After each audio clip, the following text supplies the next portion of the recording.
La comarca del Baix Penedès, amb 295 quilòmetres quadrats i 48.731 habitants, és una comarca variada que conjuga mar i muntanya.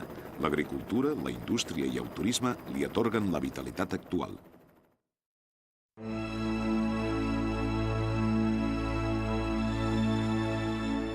La Serra de Montmell, que s'aixeca fins a 861 metres d'altitud, preserva paratges de bellesa singular.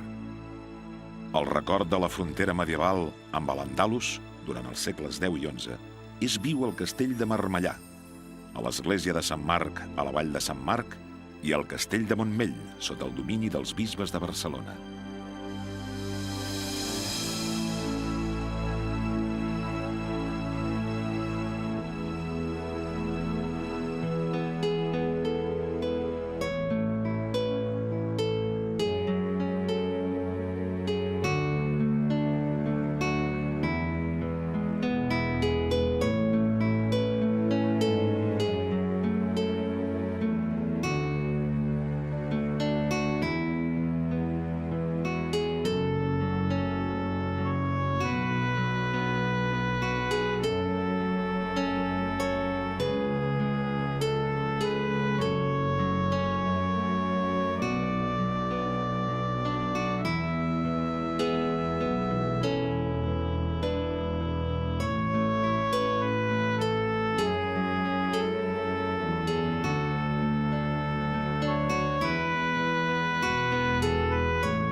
La vinya torna a ser la protagonista de la plana oberta a les noves vies de comunicació i amb un passat històric que li infon un gran dinamisme.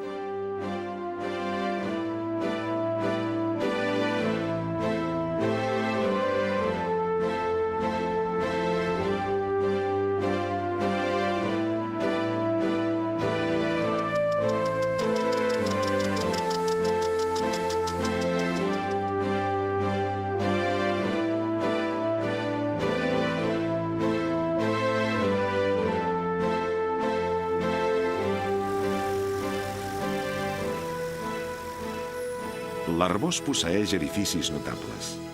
L'any 1902 s'hi va construir el popularment conegut per la Giralda, amb reproduccions a escala de la Giralda sevillana i de la sala d'ambaixadors i del pati dels lleons de la Alhambra granadina.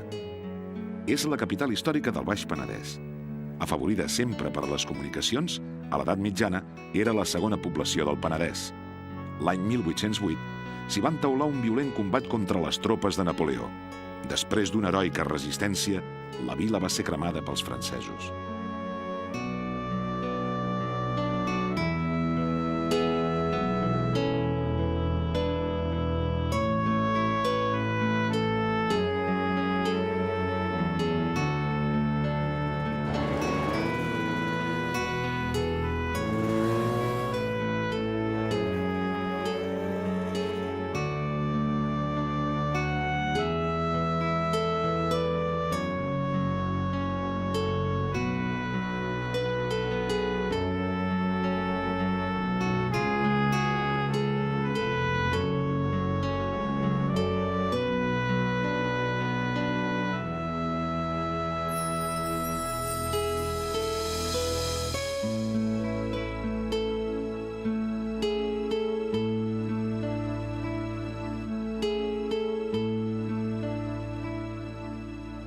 Les vinyes, els camps d'ametllers i d'oliveres ens recorden que l'agricultura és la principal ocupació dels habitants d'aquestes terres, com ho era als segles X i XI. El monestir de Sant Cugat, que tenia possessions a Santa Oliva, es va enfrontar amb el llinatge del Santa Oliva. El priorat és testimoni d'aquella època, com ho és de l'actual, la reserva turística d'animals Rio León Safari a Albinyana. La capital de la comarca és enmig d'un important nus de comunicacions. El campanar de l'església parroquial de Sant Salvador és coronat per l'Àngel Tobies.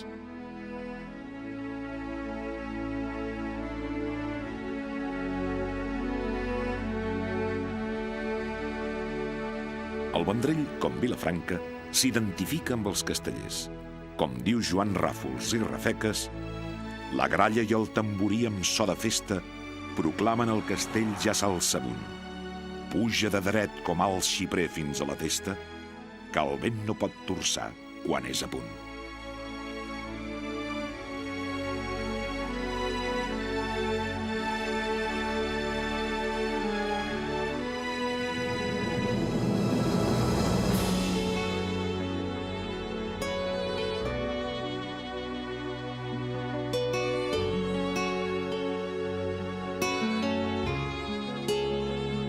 La casa, l'auditori i el Museu de Pau Casals, al barri marítim de Sant Salvador, fan reviure l'esperit del mestre, artista universal.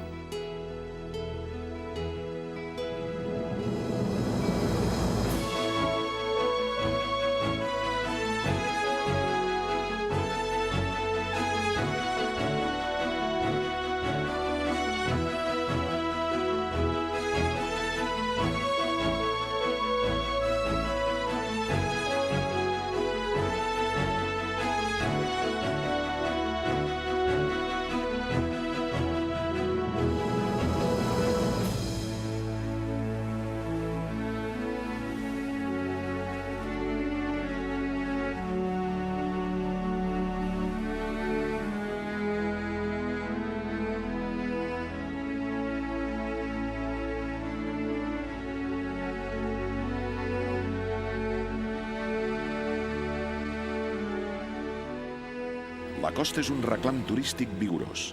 Els nuclis residencials d'estiueig en són els protagonistes, tot i que mantenen viu l'alè del passat ibèric a Olor de Parc i la monumentalitat medieval a Calafell.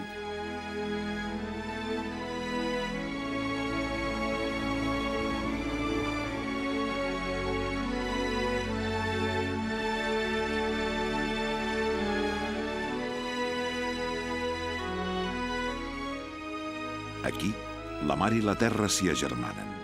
Com deia Josep Maria López Picó, vora la mar la vinya s'embriaga de la cançó incessant i l'olivera, seny lluminós, tempera l'embriaguesa que la vinya exalta.